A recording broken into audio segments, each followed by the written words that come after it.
but you got to have vision. Welcome to Intellectual Thoughts with Mysterydoe. Welcome. It's a beautiful Sunday morning here. And I want to speak on a scripture that popped in my head when I was on my run this morning. You know, when I go out for my runs, it's more than physical for me. It's me communing with the Most High.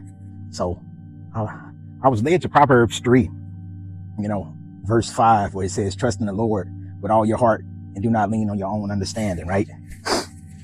And what perfect timing that message has come for me, because let me tell you, it's like you pray for something, right? You pray for something and you have a specific prayer, something that no one else would understand. You send this request up to the Most High. It's pretty similar to when you go to a restaurant and you go to a restaurant, you place an order, you see something on the menu, like, oh, I want that right there. Or next time I go to the restaurant, I'm going to order this item. I'm going to try this next time. And you're excited about it, right? You're excited about it. So when you try it, you're excited. You place the order.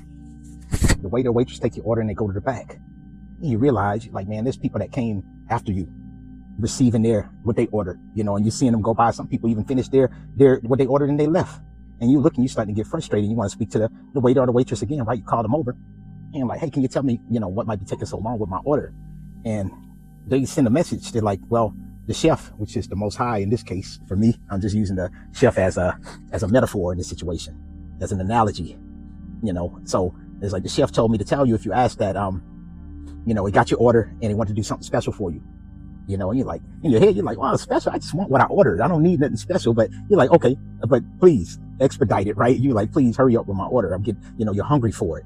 So they go back and tell the chef, and it's still taking a little while longer. You're getting even more frustrated. They come back to see, to reassure you that it's coming, but you're frustrated. You're like, I need to talk to the chef. With all due respect, I get it, but I need to talk to the chef. So I'm hungry. I've been asked for this. So, you envision what you ordered to be exactly, a certain way, for it to look a certain way. You're still waiting on it, and the chef comes out. It's like, didn't the waiter and the waitress tell you, that it was going to be a little while? My apologies, but did they send that message to you? You're like, yes, but it's longer than what I expected. You're like, just trust me, it'll be out soon. I'm almost done with it, And so you're frustrated, but you're like, okay, I'm about to get it now. And the chef was like, since you're frustrated, I'm gonna put something special in there for you. I'm gonna give you something extra, As a matter of fact, not even that, because they already told you wanted to do something special for you. He's going to be like, look, I see you're frustrated. Understand that this order is on the house. It's on the house. Don't worry about it. It's on the house. You're going to love it. You know what I mean? So he's like, okay, at least you don't have to pay for it, right? For how long you've been waiting. You feel frustrated. So the chef goes back and it comes out in a timely manner this time. But when it comes out, the waiter or the waitress sends it out and you're looking at it. It looks good. It smells good. But then you're looking around. You're like, this is not my order. This ain't what I ordered. Then you go get the chef. You're really mad. Now this is like the audacity. This is not what I wanted. The chef comes out and it's like, did you try it? Did you try it? And you're like, no. It's like, well, listen, I want you to know I said I was going to put something special in there for you. I wanted to make it special for you, which means I understand what you want, but you have to trust me that, I'm going to give you what you need. This is like soul food that you're requesting, something that's going to feed your soul. Not just satisfy you, it's going to feed you. It's going to be a constant feeding. It's not going to be fleeting. It's going to be there, but you have to trust it. You have to try it. And you have to remove all doubt. And there's other people looking at it like, that look good, that smell good. But guess what? The chef also told you, this is the Most High talking. He's told you, it's like, listen, this what I prepared for you is not for anyone else.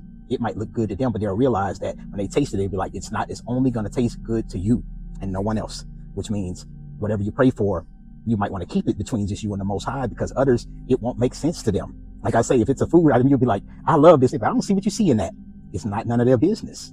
Just like theirs, whatever they're praying for is none of your business. Either you're in support of it or you just stay out of it, because you plant negative seeds in someone else's situation. There's karma attached to that. You don't want to get involved with that, but you have to trust with all your heart. Lean not on your own understanding.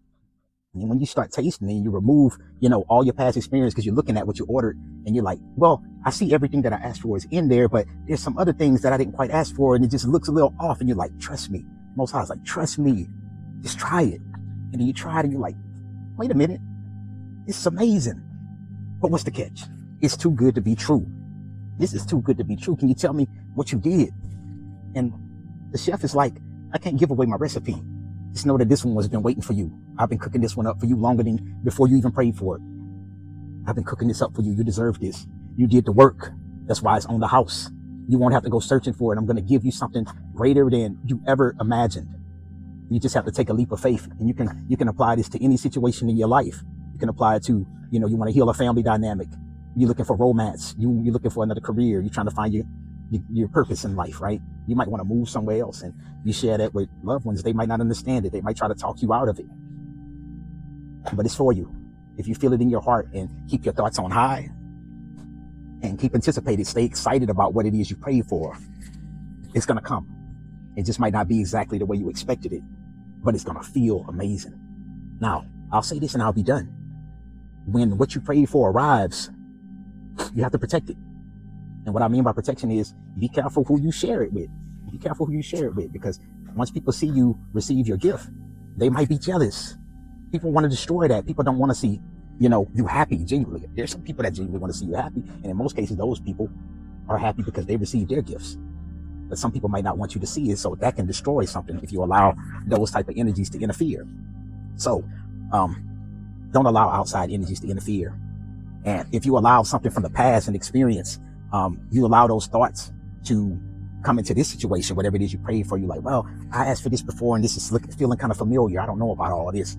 That's where the test comes in to see if you trust what it was you prayed for. And you have to understand this too, that, what you prayed for, it's going to be protected. You have to realize what they say is true, that whatever is for you, you won't be able to escape it. You're going to receive it.